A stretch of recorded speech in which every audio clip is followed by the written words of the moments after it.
Well, good morning. Andy Lockwood here, live Monday, 10 a.m. Eastern Standard Time, coming to you from the official Lockwood College Prep headquarters in Glen Head, New York. Good morning. This is a show that is about all things college, getting into college, paying for college, SAT and ACT prep. Should you submit your scores? Should you not? And higher level things, not just tactics and strategies.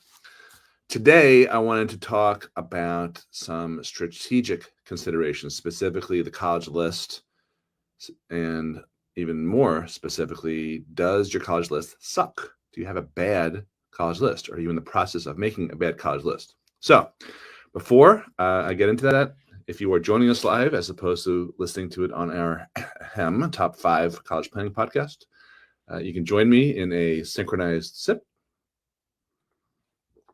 I'm having coffee. It is college coffee talk, but you can have whatever you want. Perhaps tea, perhaps an adult beverage. Okay. Pearl's on assignment today, and I'm here lone wolf. So I see a lot of mistakes when it comes to creating a college list. And some of it's just sort of, the natural arc of how kids and moms will come up with the list of colleges that kids are interested in. So it might be, in like 9th or 10th grades, if they're even talking about this type of thing.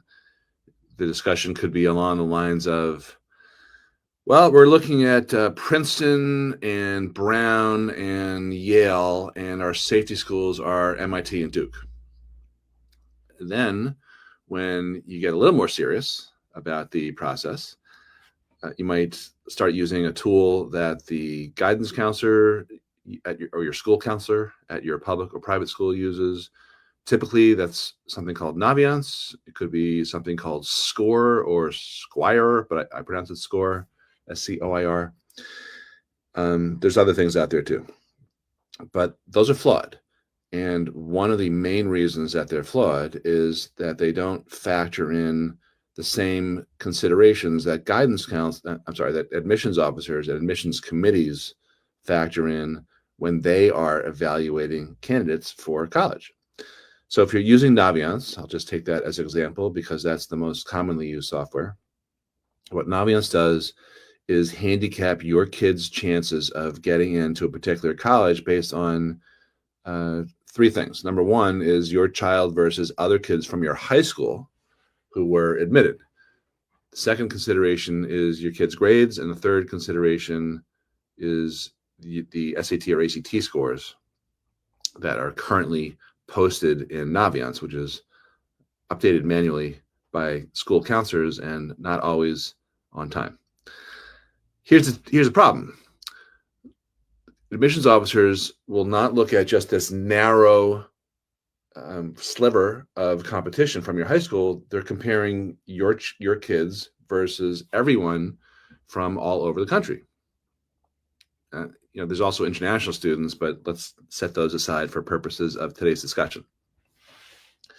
So that's one thing, bad data set. The next thing that's flawed is that it's so much more than grades and scores.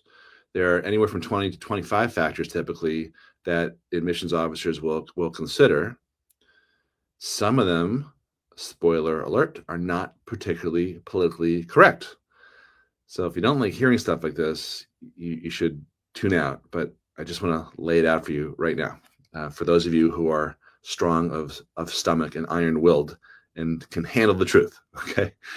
But it's pretty obvious stuff. So what Naviance does not pick up on are things like race, ethnicity, which are still being considered by colleges, just not as a check a box and you get in type of consideration, which is never really the case. But the Supreme Court declared affirmative action to violate the Constitution and the Civil Rights Act. So that is off the table for the last couple of years. This is the second cycle.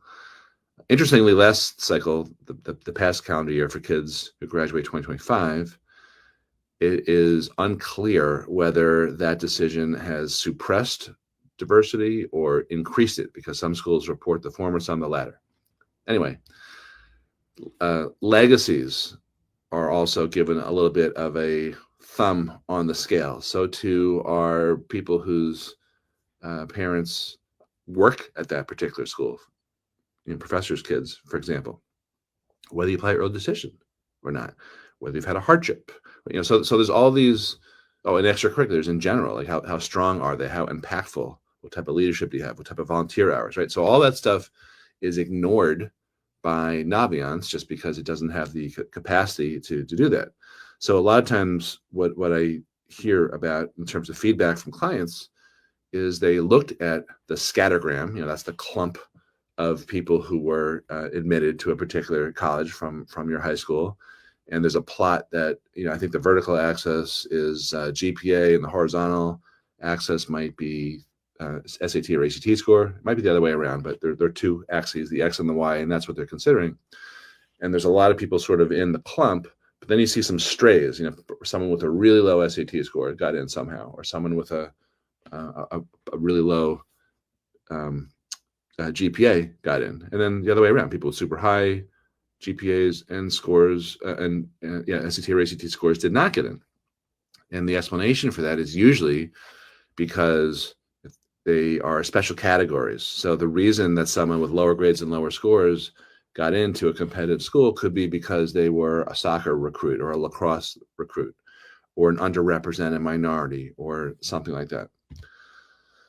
So my point is that if you are trying to build a list of colleges where, this is our goal, I don't know if it's your goal, but a list of colleges that are comprised of schools that could be a great fit for your kid, and you'll get into the majority of them, at least 50, 60% of those colleges, it's misleading sometimes to rely solely on your school counselor and tools like Naviance, because the reality is that you're competing with all these special categories.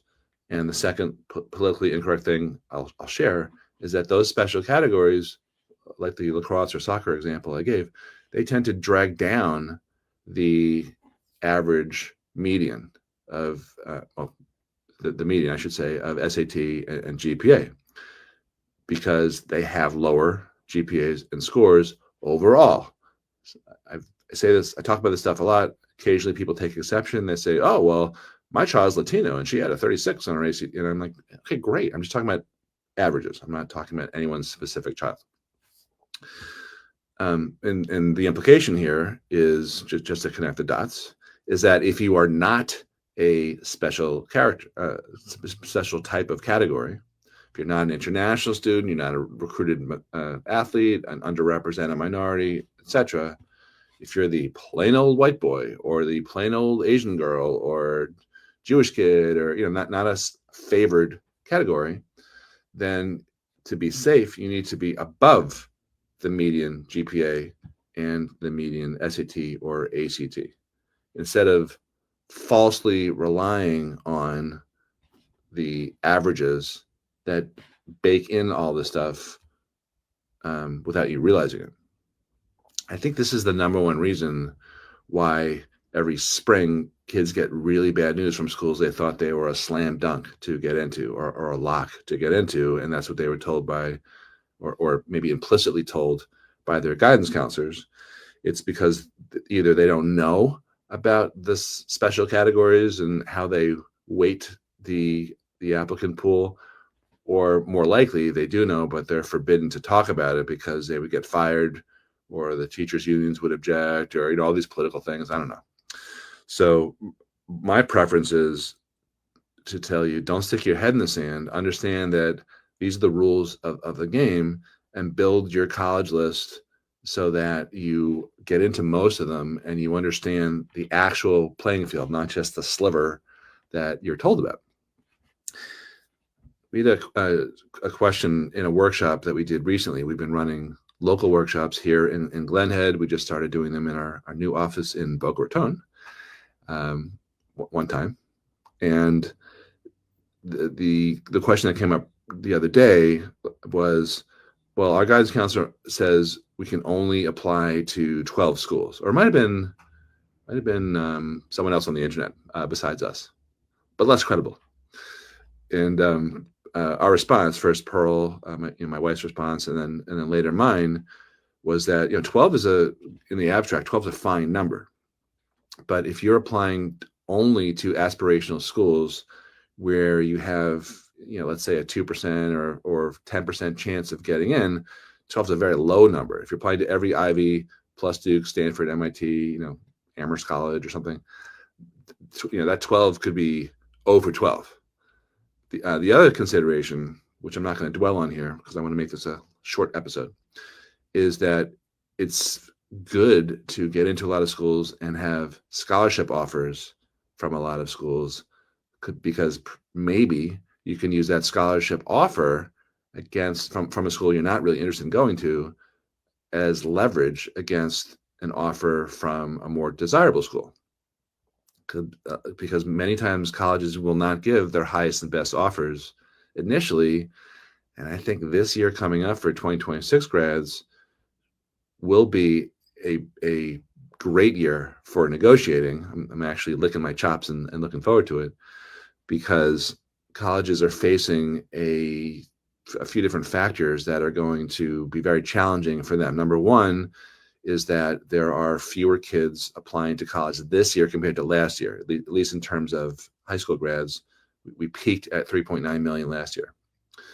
The second thing is colleges don't really understand the true ability to land someone, or the likelihood to land someone, because kids apply to so many colleges. I just talked about 12. A lot of kids apply to 15, some close to 18 or more. The common application cuts you off at 20, which to me seems excessive anyway, so that's fine. But a lot of kids apply to more than that. But that creates more uncertainty for the colleges. They don't want to admit too many kids who don't show up. So sometimes to sweeten the deal, they will, offer money, and that's when the negotiation begins. Because if you can say, look, you're my top choice school, however, this other college that you compete with gave me a better offer, and is there any way that you can possibly meet that offer, maybe even exceed it? Then if you do that, I'm rushing in my housing deposit, use your own words, but that's a technique we use a lot. Then that first college might actually up their offer. Doesn't happen every time, but it happens a lot. I think this year it's going to happen more frequently because of what I just mentioned, the huge amounts of people applying because of the common application, accepting more colleges on it, and because of test optional policies, which are still out there. There's a lot of applicants applying but not submitting scores. The other thing is that, and we've talked about this several times in the past on College Coffee Talk, but I'll say it again here. It's going to be a lot harder to borrow as a parent for college, for federal loan purposes, and I'm sure private loans as well. Meaning parents won't have as easy a way to send their kids to expensive private schools. Up until last year, you could borrow the whole thing, put the whole thing on your tab, and send your kid to a $90,000 a year college, and then kick the can down the road and have to pay later, right? I'm not judging. I'm just giving you sort of a high-level, superficial rendition of how things have been. The government and the new administration realized that they're losing something like 19 cents on the dollar, and 25% or 10 million people are in default, and there's a real big storm brewing.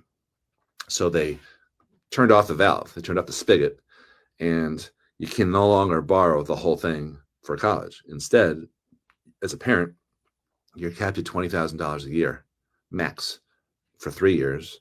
And then that fourth year, you can't borrow more than $5,000 if you've borrowed $60,000 already.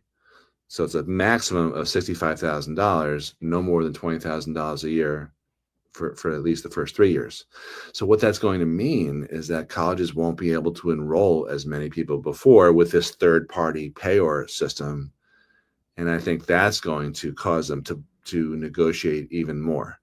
So going back to the topic of today's episode, a strategic balanced list is important for financial aid and merit scholarship reasons also. You want to have plenty of other offers in your hip pocket to be able to use. And look, what's the worst thing in the world? Is it having too many scholarship offers? No, certainly not. It's not a terrible thing to maybe consider a school that you weren't really considering so much until they gave you a huge offer and rolled out the red carpet for you. So those are my thoughts on building a balanced and strategic list. We have a lot of free information and we run these workshops. If you are local to Long Island, you can check out our website, lockwoodcollegeprep.com. If you're not local, you can also go on there. We have plenty of webinars and other resources that are for our friends and clients who are in faraway states and countries. We are huge in certain areas of France and Asia. Just so you know that. Just so you know who you're dealing with. Thanks a lot for watching and listening. Reach out to us if you have any questions. Leave a comment if you're on the Facebook page. If you have any topics that you want answers to, maybe covered in an upcoming episode, drop them here. We will read them and consider them. Thanks. Have a great week.